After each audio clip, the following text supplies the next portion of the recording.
The Swedes find it difficult interacting with people, like the real alcohol.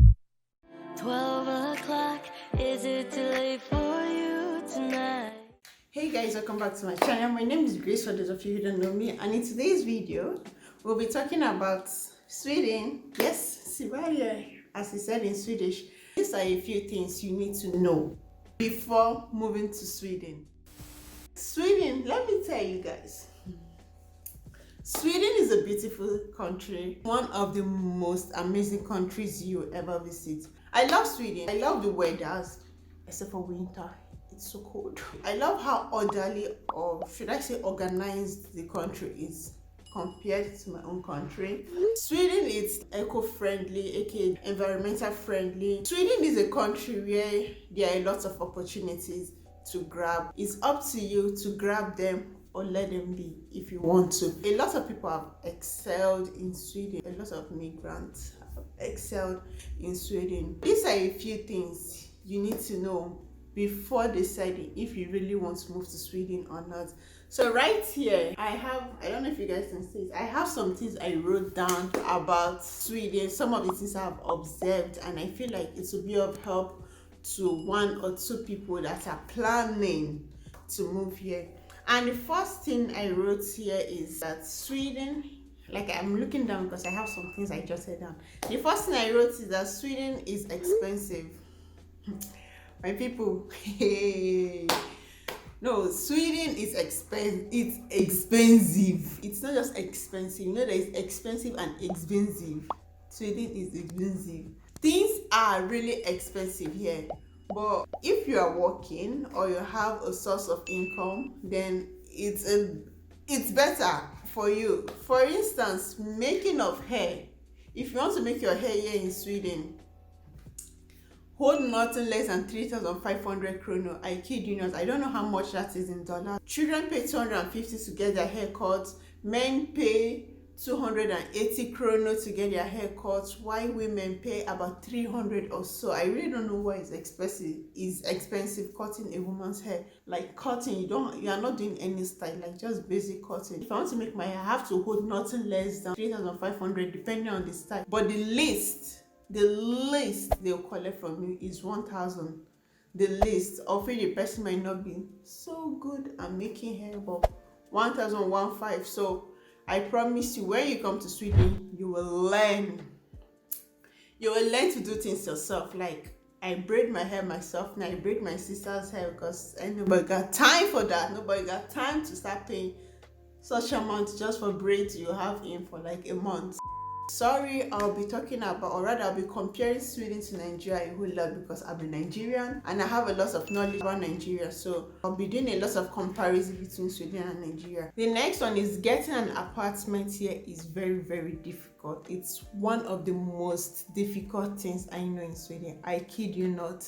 For you to get an apartment in Sweden, you have to be on the queue, something we call bostadskö. For some cities, it's free to be on the queue, while some other cities like Stockholm and Uppsala, you have to pay yearly fee to be on the queue. You'll be very lucky to get an apartment after 3 years of staying on the queue and accumulating some points. Often, the person with the highest points gets apartment, but it's not always guaranteed, but very often they go by points. How you get your points, you have to register, and each day you get, I think, a point or 2 points or so. Trust me, apartments ain't cheap either here. They are expensive, mostly for students. In Nigeria, we pay house rent yearly, but here in Sweden, you pay monthly. And if you want to live in big cities like Stockholm, Gothenburg, or Göteborg, then your pocket has to be really, really big for that. If you want to live in a big city, make sure your pocket is very big. Otherwise, you see yourself living in the streets sooner than expected. The next one is the social norm. People. The social norm in Sweden here, it's Oyo. If you don't know what Oyo means, it means on your own. You are very much on your own. The Swedes find it difficult. I really don't know why. They find it difficult interacting with people. When you try striking a conversation with them, maybe at the bus stop or in a gathering, very often you see them, they get uncomfortable and they try to either walk out of the conversation or they respond you with you're precise or you stare Yaha, Elihu, oh, say the so, David stay your intern, oh. So very often you get that kind of response, which is like, just stop talking to me. It's enough, no. And if they don't want to sound rude, what they do is like they go through their phone, like they start scrolling their phone. Mostly the young people, they start scrolling through their phone, which is a sign of, hey door, it's enough. They wreck it. Basically, like no more. So don't feel offended if someone kind of walks out of conversation or gives you this cold response. They are not racist, I promise you, they are not. But they are not used to interacting with people. See, honestly, this thing is something we spoke about or we've worked a lot with while I was in school. Apart from corona, the next talked about topic is integrate. I cannot even talk again, people. Integration. Swedes are not good at integrating with people. Making friends here is kind of difficult because these people, they've known each other since they were 2 years old, since they were babies. So they basically grew up with each other. So it's like weird for a stranger to just come inside and want to be like, hey, Sha, you're here to Grace, or what here to do. It's kind of strange because they've known each other since they were kids. They've been that tight. For instance, in Abuja, Nigeria, around that Wuse market area, you see people, total strangers, all gathered, talking about sports, politics, talking about everything and more, like they've known each other like forever. Why they are total strangers? You see them just talking randomly. That can't happen. It's not even possible for such a thing to happen. It's not possible for it to happen. Oh no, you can't see it here in Sweden. All man for himself, basically. So what I'm trying to say is that making friends here might be difficult for you, but still you can still make friends at church, mosque, at the ice hockey. Oh, I forgot, no more social gathering. Sorry, but I mean, just try your best. If you are moving here to Sweden, you will. Hopefully, you're not a shy person, because if you're a shy person, it makes it even more difficult for you to integrate. It makes it more difficult for you to approach people, because you have to approach them to talk. If you are waiting for them to, oh, welcome to my country, you know what I mean? Your game will go long, like you grow older than your age. No, you have to approach them. So if you're a shy person, start working on it, how to approach people. If not, Sweden will be very boring for you. I promise you, I am telling you, it will be, because I am shy. You clap if you care. I'm very shy. Like I can't even approach people, except it's amebo. No, I can't. I'm very shy. I really don't know how to approach people. I'm still working on that. Like I've been living here for like 5-6 years. I still can't approach someone, but we do not care. I'm just saying, just in case you're moving here, be ready for that. If you're shy, you'll be a loner.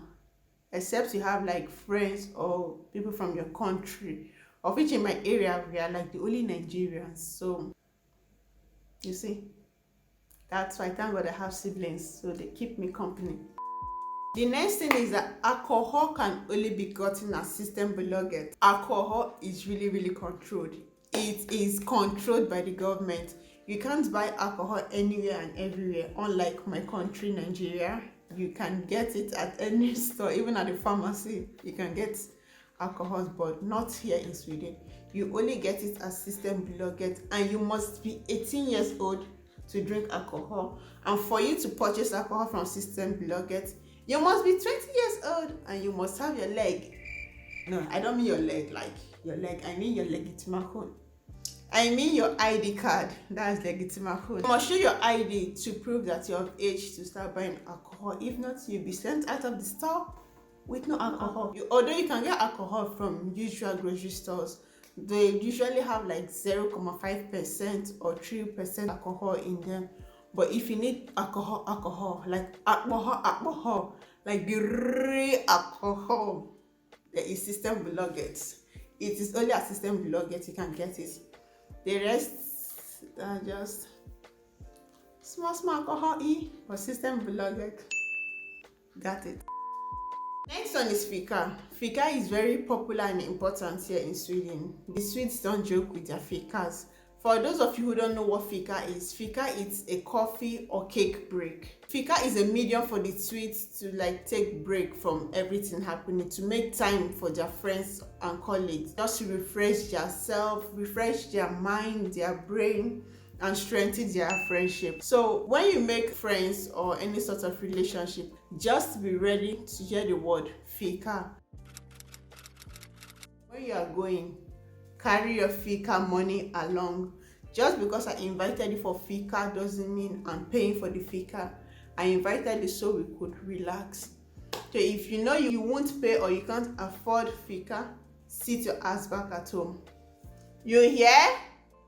If you can't pay for fika or you can't afford the fika or the restaurant or cafe the person is going to, tell them on time. Ask them what cafe or cafeteria are we going to. If it's like expensive one, you tell them there and there, I'm sorry, I have something doing. Now I'll be busy or something came up, because they can be expensive. So carry your fika money along. Ain't nobody paying for you. The next thing you should know is that you should expect darkness. When I mean darkness, I mean darkness. Mostly in the northern part of Sweden, you see the sun for like 3 hours, and after that, that's it. You wake up, it's dark. You go to work or school, it's dark. You are coming back home, it's dark. You go to bed, it's dark. It's just that way. When it's fall and winter season, it's always that way. It's always dark. You get to see the sun or the daylight for only 3. On a lucky day, you can sit for 5 hours. Then it's dark again. Although I've heard that a lot of people kind of go down. I don't want to say depressed. I don't want to use the word depressed. A lot of people are usually down during this period. Not because it's cold, but because it's cold and dark. Who wants to go out when it's cold? Look at the time. As at now, it's 17:28. 17:28 is 5:28, and it's already really, really dark. You cannot come in and say, "Come, let's go and fika." Like, bro, no, come to my house or I come to you with fika. But for me to go outside, the only reason why I even go out now, honestly, is because of my job. Otherwise, I can be indoors a whole week without going out. That's how cold it is, mostly at the northern part of Sweden. Nobody wants to go. The energy level at this period is really, really low. So it's not weird that a lot of people are kind of down during this period. So if you have friends or family, you are blessed. If you have both, you are more than blessed, because you can always go to your friends or your family, or you can go to both. Although they say social and no more social gathering and all those things, but if you have both, you are really, really blessed.